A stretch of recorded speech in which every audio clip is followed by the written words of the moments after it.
And then you have the concept of demand. And in market, you have a demand and supply. Means you have people who are demanding your good or service, and then there are people who are supplying it. So demand is basically a desire, but in economics, demand is not just a desire.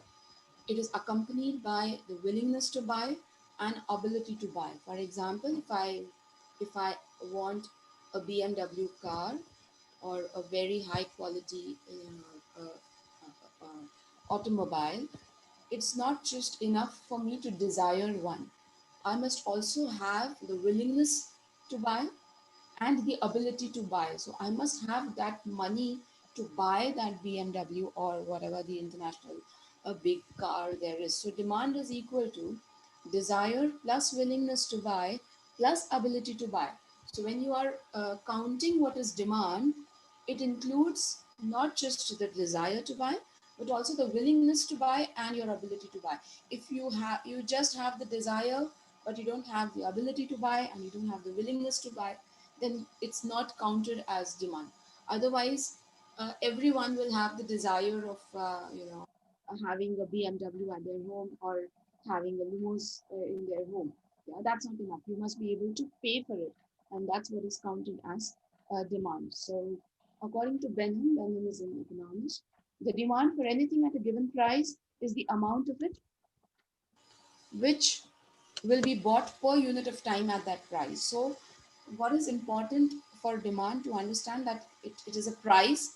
It is that price which you are willing to pay at the amount that you're willing to pay and at that time. So, time factor is there in demand because demand changes, time changes, and then you may have different prices. For example, in India, when we have festivals, prices of certain commodities change, yeah, because of the time.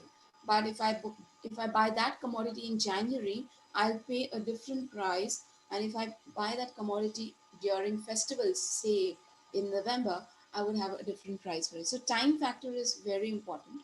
So it's a fixed amount of price that I pay at that amount of time. So that is what is demand. Yeah. Any questions over here till now? No. Okay. So now we have to understand the features of demand. What is demand and what are its characteristics? So demand is a relative concept, of course, because it will. Why is it called a relative concept? Because it is different for you and for me. You might have your different demands because you are in a different age group, and I belong to a different age group. Maybe we are from different age groups, so our demands are going to be different. You have demands for certain things. I have demands for certain things. So demand is a relative concept. It is different according to age, according to gender, according to the countries that we live in, according to seasons that we follow, according to religions that we follow. So there could be many different factors which affect demand, and therefore it's a relative concept. Also, main factor is our economic capacities to buy certain things. So I might be a very a rich person, so I will have a different demand, a set of demands, and you being a relatively lower income person, you will have a different demand. Yeah, so this is a relative concept. And second point, which is most important, is that it is expressed with reference to time and price. So whenever I talk of demand, whenever I say demand for food, I say demand for cars, demand for clothes, demand for this commodity, demand for services.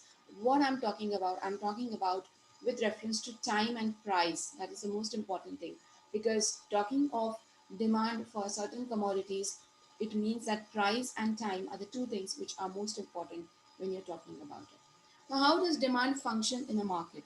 So, demand functions in the market with the help of a demand schedule. Each one of us has a demand schedule, and when everyone's demand is aggregated, is sum total, then you get a demand schedule. So, demand schedule is a tabular representation of the functional relationship between price and quantity demanded. Henceforth, please remember that demand, as I told you, is always expressed with time and price. So when you are talking about demand, it's always going to be different at different prices.